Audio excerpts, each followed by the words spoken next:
working very hard to get additional things to New York as quickly as possible.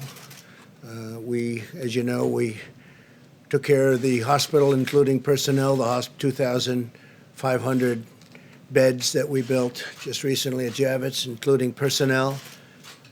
And we opened it up to COVID.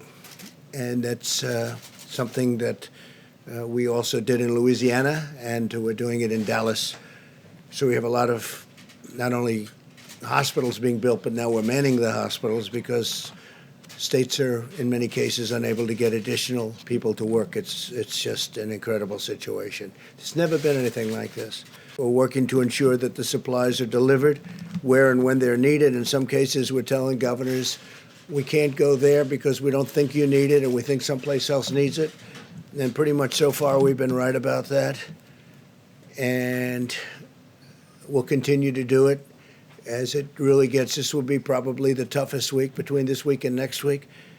And there'll be a lot of death, unfortunately, but a lot less death than if this wasn't done. But there will be death.